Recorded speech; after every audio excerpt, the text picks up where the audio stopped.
Hello, lovely people. I really hope that I'm not being drowned out by the extreme white noise from the fans on my laptop, which has been open for maybe 4 minutes and sounds like it's about to take off. I think there might be something wrong with it, but I don't want to admit it because that would mean replacing my computer, and I'm not ready to do that yet. But anyway, I thought today we'd just sit down and have a bit of a casual knit and chat, which I've not done for a little while. I think I did one before. In the comment section of my last video, I asked everybody for any questions that you were especially interested to find out. So I thought today I'll sit down, I can work on a project, you can work on your project, and I'll answer some of your questions. And then that way we can kill two birds with one stone.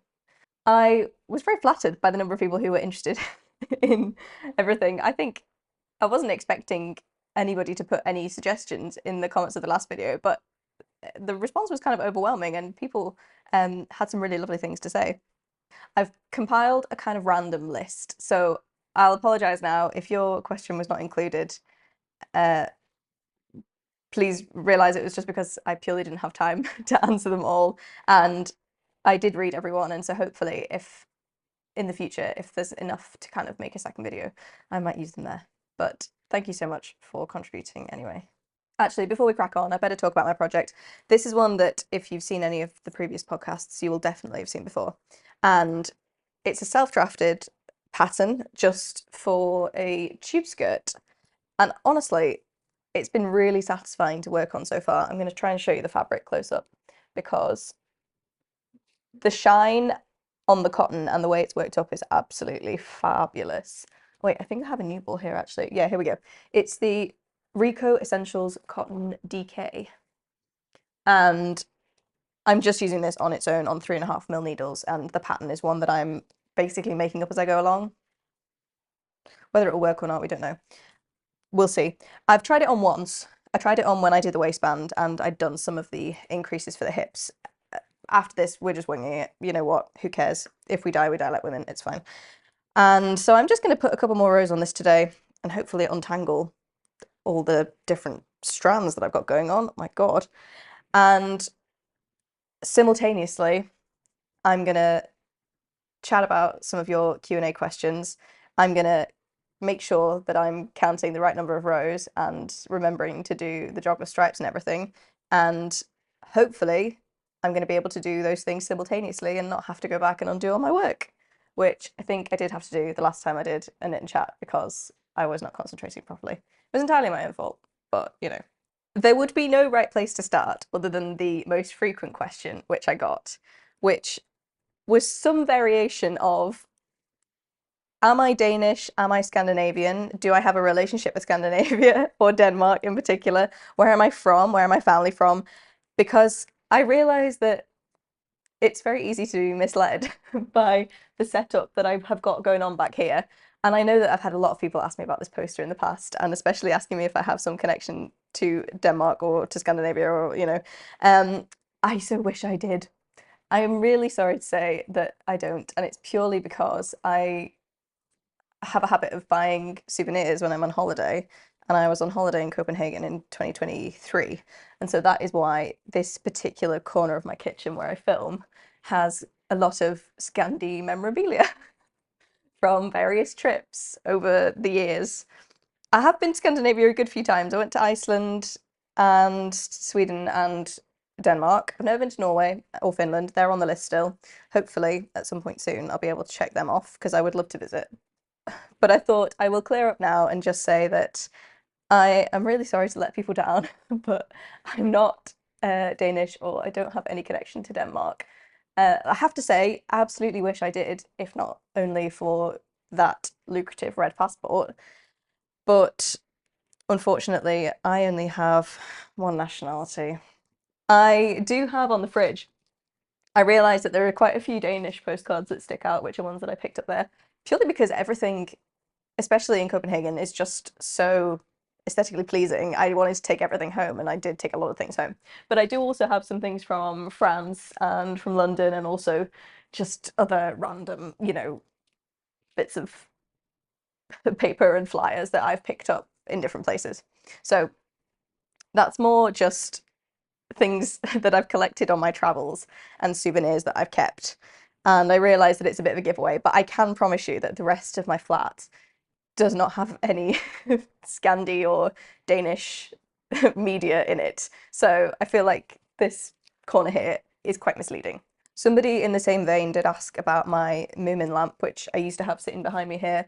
Unfortunately, I've had that for quite a long time now. I think since I was a teenager, it was a present. And unfortunately, the charging port on it recently broke, so it doesn't function as a lamp anymore, as much as it's a nice thing. So that's the reason that I did have that there, but now it's just sat on my shelf.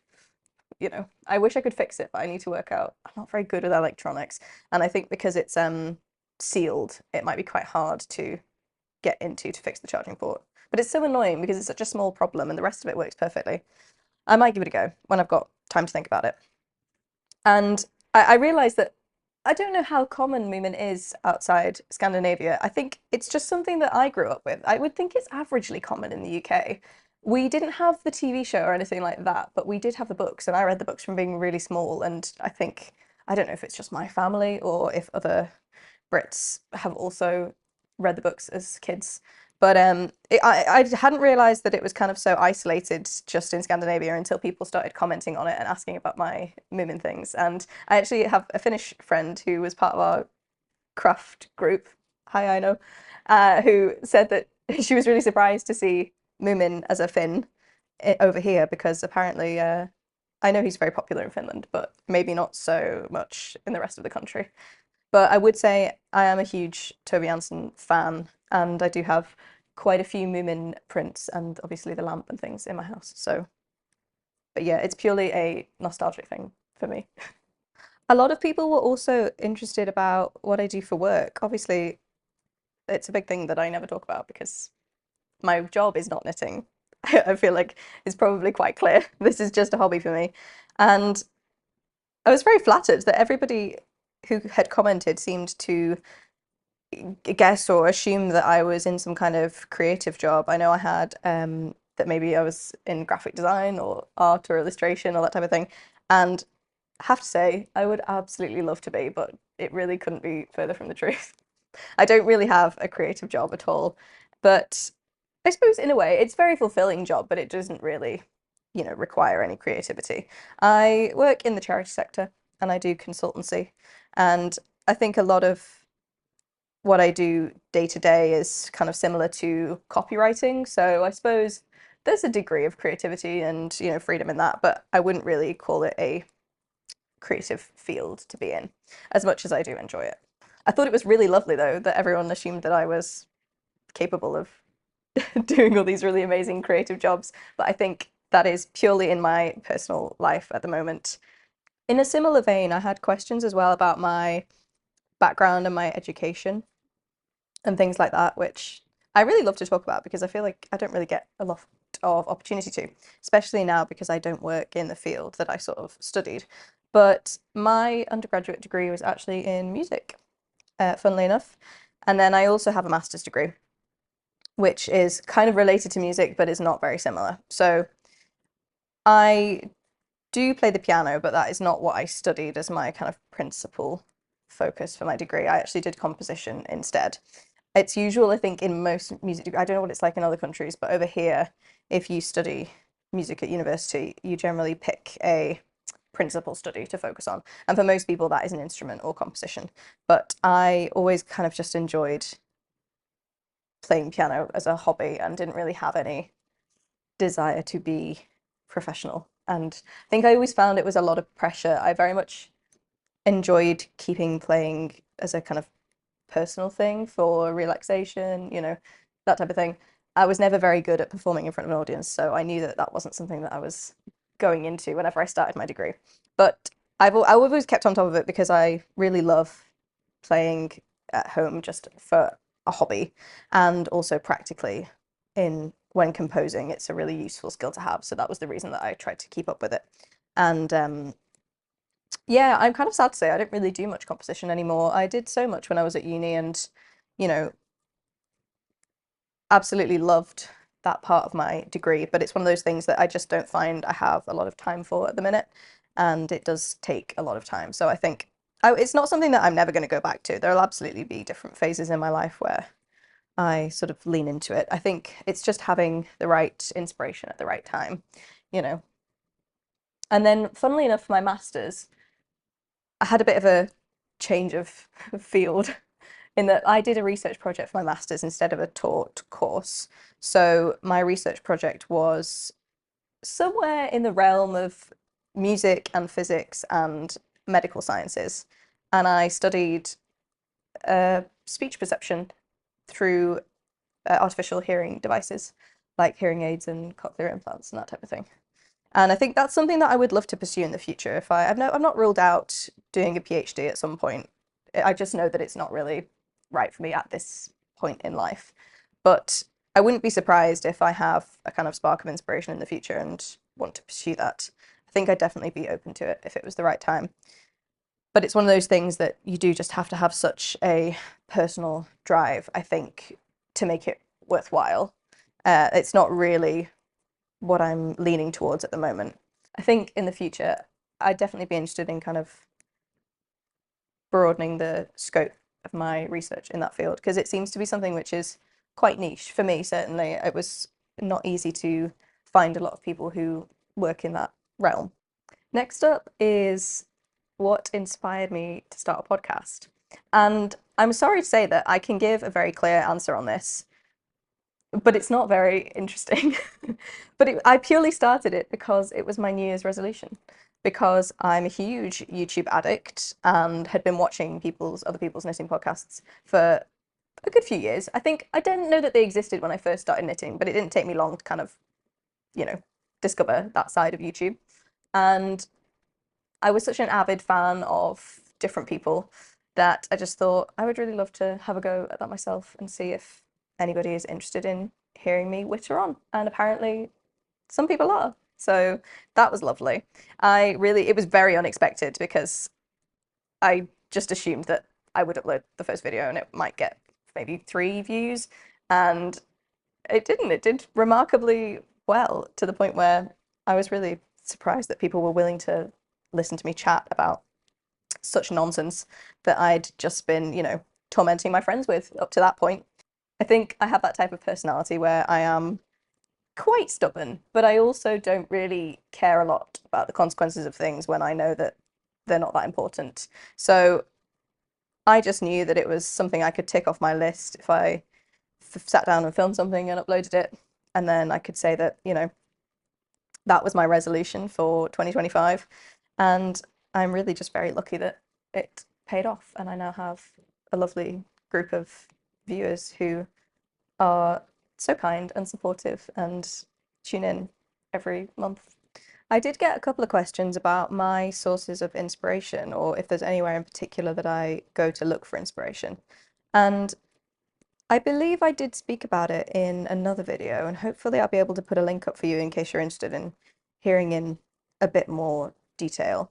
Um, but I will generally say I think I'm the type of person who is really motivated by patterns and designs rather than yarns. So I think most of my inspiration comes from ideas that are sparked through seeing other people's work. So it's really beneficial for me, I think, to just be kind of constantly looking at other people's things. I don't know if I could ever really do craft in a bubble and not be on social media or, online or in groups in my area. I feel like I get a lot of inspiration just from seeing other people's work. And usually it's kind of subconscious in that it'll just spark something in me where I think, oh, I never thought about combining those two ideas, or I never thought about doing something in this colorway or, in this style or whatever. I think a lot of the time it's also driven by gaps in my wardrobe, in that I feel like I have a very clear idea of what I want my finished product to be like. And I don't find that it takes me a lot of effort to kind of put together different color combinations of, yarn to end up with the finished product that I have in my head, even though I don't necessarily sit down and plan my projects very meticulously. I think, like this one, for example, I kind of saw these two colors here sat next to each other on the shelf, and just thought, I know I want something stripy because I love a stripe. Who doesn't? And I knew that I loved that color pairing. And so from that, I kind of just thought, what's missing in my wardrobe? What type of garment would I like to wear? And what type of garment would I like to make? And that's how I landed on this. But I would say my process is entirely different all the time. I definitely see a lot of designer garments that I'm inspired by and things on Pinterest as well. I find that's a really great tool if you use it well. You can definitely do too much scrolling on Pinterest, but I think if you are interested in kind of curating your ideas, it's really beneficial for having things to come back to if you feel a bit stumped or you want to try something new. That's mainly what I would use it for. I feel like it's very hard to give a concrete answer on where I get my inspiration in general, but there are times when it flows and times when it doesn't, and I really couldn't tell you what the science is behind it. In a similar vein, I was asked if there is a color that I actively dislike or that I would never use. And obviously, well, I don't know if you can tell, but I'm not shy of colors and I generally stay away from things which are excessively neutral. That being said, I've just finished a grey jumper, so it really isn't a hard and fast rule. But I think there are not colors that I would exclusively avoid. I don't really have a dislike for any color, I don't think. It's such a subjective thing. I mean, I suppose it's the sort of thing I can't really answer until I've come across it. But there are definitely things that I feel like I don't need to own in certain colors. So, for example, I'd probably never make a beige or oatmeal or grey jumper. That's such a lie because I've just finished a grey jumper. Maybe a pale grey jumper. You know what I mean? I'm not really into the Zara color palette as such. So even though I can appreciate those things and I think that they're beautiful pieces, they're just not something that would fit really in my wardrobe. So they're probably not the type of thing that I would ever sit down to make for myself. I'd absolutely make them for other people. I have nothing against working with colors that I wouldn't personally choose. I think I do get a lot of enjoyment out of the process. So it's not even that I have to need to make something for myself to feel a drive to work on it. And I have made lots of things for other people in the past that I haven't chosen the pattern for and I haven't chosen the yarn for, and it hasn't made it any less enjoyable. So I'd say that that's a big thing. I generally steer clear of colours that I feel wash me out, which is more like the very cool beiges, oatmeals, you know, neutral colours. But then I'm not going to say that that's an absolute deal breaker for me because it's likely that there might be a time in the future where I change my mind or I come across a pattern that I think would look really perfect in a certain color. I'd say I'm pretty flexible in my taste, but there are definitely things that I reach for more, and that would be things which are bolder and brighter and maybe more retro color combinations, or just things that are fun to look at and fun to wear. I think that's the biggest thing for me. Now, I don't know how I've not answered the next question before, but I don't believe I have, and it should be a given. But I was asked where I learnt to knit and how long I've been knitting, and I think it's hard for me to give a really clear answer on this because, you know, people go through such phases in their life with hobbies that it's really hard to put a set date on when you started. I first learnt to knit, I was taught by my mum when I was about 8 maybe or 9, I think. I really couldn't remember. It was a long time ago. And so I knew how to make a knit stitch and maybe I learned how to purl, but I might not have done. And probably only ended up with a small misshapen rectangle. I think I do have a piece of my knitting from when I was a kid still at my parents' house somewhere. But I definitely didn't make anything that could be considered a garment or anything you could wear. I think it was more for the practice of it and the fact that I thought it was fun, but I only ever made kind of squares in garter stitch and nothing really more exciting. And they are full of holes, I will say. But then I think I picked it up seriously during COVID, which I know is the same for a lot of people my age, and especially a lot of people who, have picked up craft in the last couple of years. But the first piece I ever made was the Harry Styles J.W. Anderson cardigan. Even though I wouldn't consider myself to be a Harry Styles fan. I definitely don't dislike him. I just wasn't especially into his music at the time. But I did see that cardigan from JW Anderson and I just thought, I have to own that. I love it. It looks class. Do you know what? I'm so glad I did it. It was absolutely the worst idea to have that as the first thing that you ever made because it uses, I think, 6 or 7 different stitch patterns on each of the patchwork squares. It's ridiculous. It looks fabulous, but it was unnecessarily challenging given that I probably hadn't picked up a set of needles for what, 12 or 15 years at that point. That was the first piece I ever made. And then I think after that, I just never really stopped.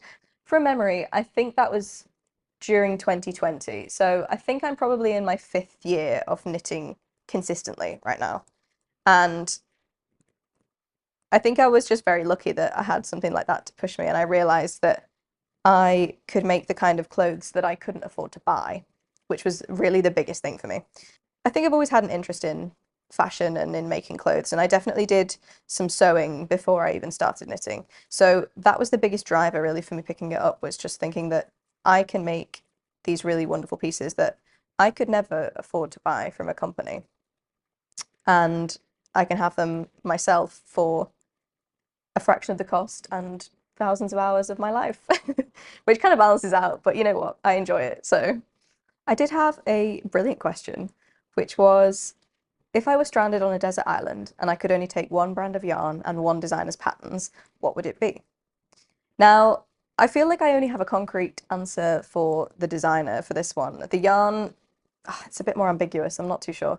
I absolutely love Rose Knitwear and have always had a real appreciation for her use of creativity and innovation in her patterns.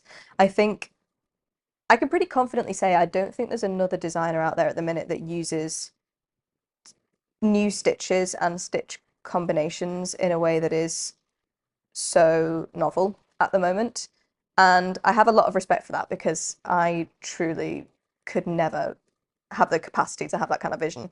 So I always find that I'm very inspired by all of her pieces and just how unique and different everything is. I really appreciate. I also knit a rose knitwear pattern, which was the off-grid sweater, as my first ever real project following a real pattern. So I think for me, there's kind of that novelty in that it was the first thing I ever made that I was truly obsessed with and still wear a lot. And I actually did get the rose knitwear book for Christmas this year, which has some really wonderful patterns in. And hopefully at some point over the next season or maybe during the winter, I'll get the chance to get cracking on some of those because I've got quite a few of them sat in my Ravelry queue at the moment. In terms of the yarn, it's a little bit more difficult to answer. I know there are knitters out there who have a particular affinity or affiliation to certain brands. I wouldn't say that I do. I think, if anything, I enjoy trying new yarns more than anything else. So I do really try to push myself to kind of experiment and buy new things that I, haven't tried before. I will say I have loved everything I've ever tried from West Yorkshire Spinners so far, and also from Malabrigo. And generally, I do use a lot of drops, but purely for me, it's an accessibility thing in that in the shops which are local to me and online in the UK, it's really easy to get hold of. And I find that they have an averagely good colour selection and everything is pretty reliable. But fundamentally, I think it's affordability for me at this point in my life. I'd love to try more Scandinavian yarns, especially, the Danish and Norwegian yarn companies. I've used some Sandnes once before, which I actually picked up when I was in Denmark, but I've never had the chance to try any of their other yarns, and there are no stockists near me where I can kind of go in and browse, which I think is the big thing. I would say that if money was no object and I was able to go and see things in person, I'd definitely be open to trying a lot more different things. But obviously, there are certain limits at the minute. But that being said, I'm definitely going to keep experimenting, and every time I get a new project, I'm hoping to try at least something from a new brand.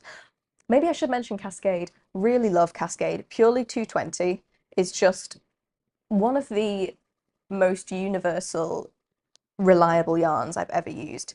I feel like Cascade might be an American company. I'm not too sure. They seem to be very easy to find over here and I think in the rest of Europe anyway. But the purely for the color selection that they offer on all their yarns, I think they're one that I would always go back to if I was a little bit unsure. I did get a question about the most random place that I've brought my knitting to, which I don't know if I can truly answer that because, to be quite honest, it comes everywhere. There's nowhere that I go where I might be having 15 minutes or 20 minutes to myself where I don't bring it. So it comes to work with me, it comes on the bus, it comes to appointments, it's come to the pub on multiple occasions. And I feel like there's nowhere especially random that I brought it to, even if people who I am out with think that it's slightly unusual. I did have a friend once, a couple of years ago at the pub, who was absolutely gobsmacked that I just whipped my project out of my bag while we were having a drink. And I just thought, you know what? It was a beer garden, it was a nice day. What else would I be doing? The next question is, have I ever been to any yarn festivals?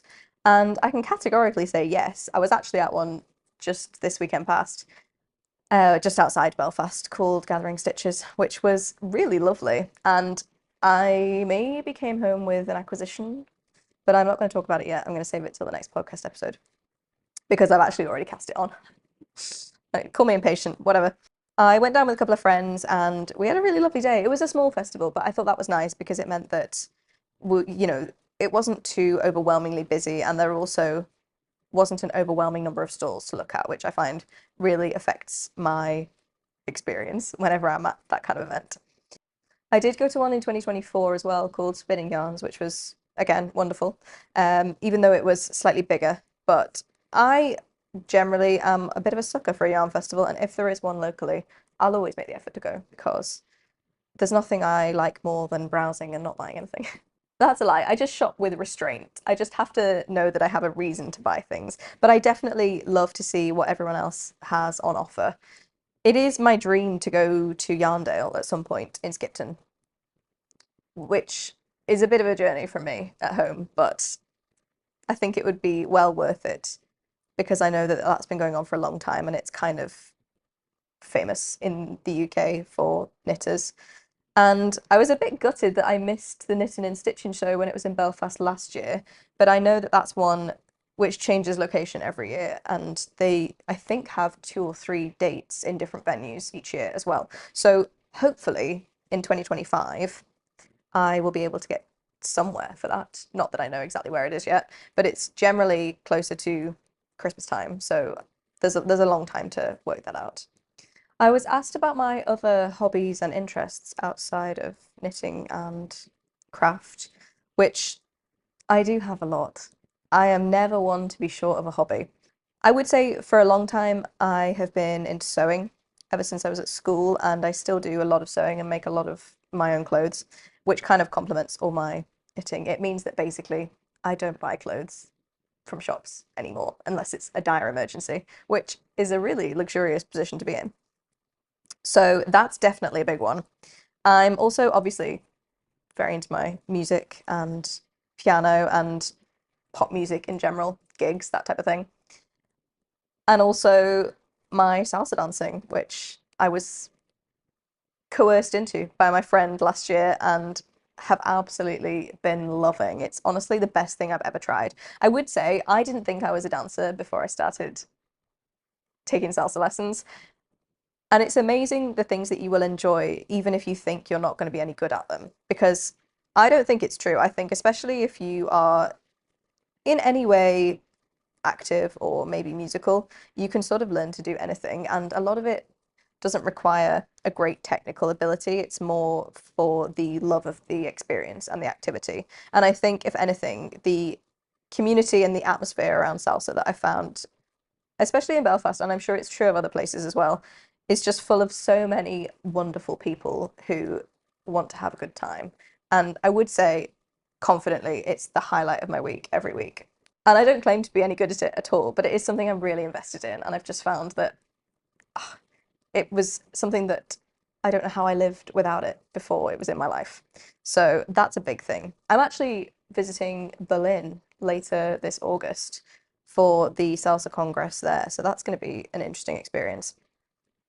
and I've never been to Berlin. So at the same time, if anyone has any recommendations for Berlin, whether it be touristy things or yarn related things, I'm going with my friend who also knits and crochets, so we can do yarn shopping.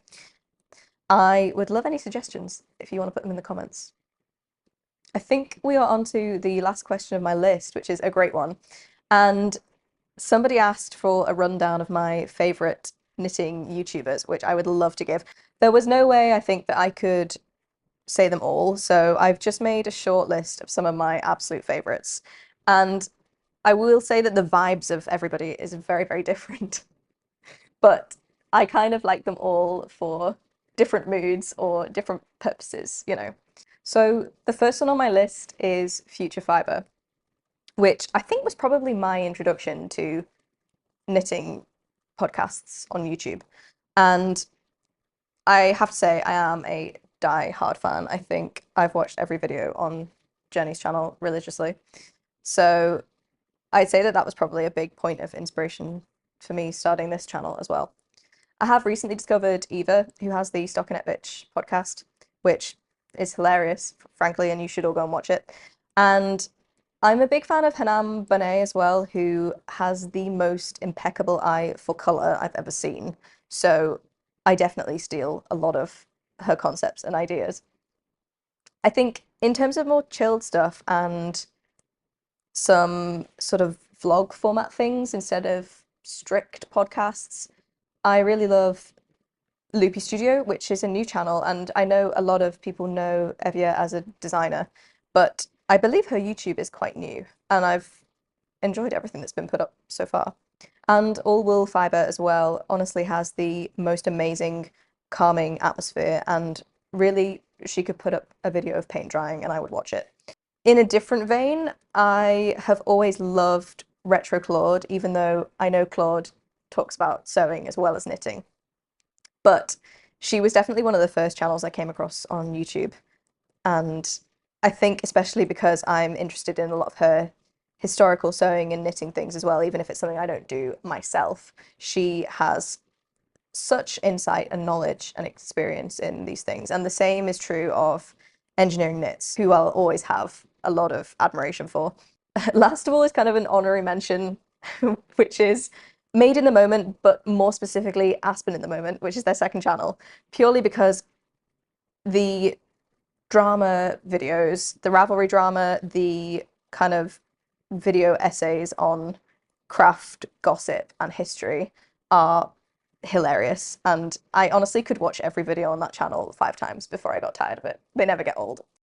Well, thank you so much for joining me. This was a lot of fun. I am really sorry if I didn't get around to your question, but hopefully in the future I might do another one of these and catch up on any of the questions that were missed. I'm going to keep it really short and sweet because hopefully I'll be back in the next couple of weeks with another podcast update. I've been really powering through projects lately, so there's a lot of things to catch you up on. But other than that, I hope everyone has a lovely week. And as always, feel free to let me know what's going on in your life. Vent if you like. Tell me about your projects. Tell me about anything else. I don't mind. I love reading all your comments always. So, yeah. Anyway, thank you so much for tuning in, and hopefully I'll see you all very soon.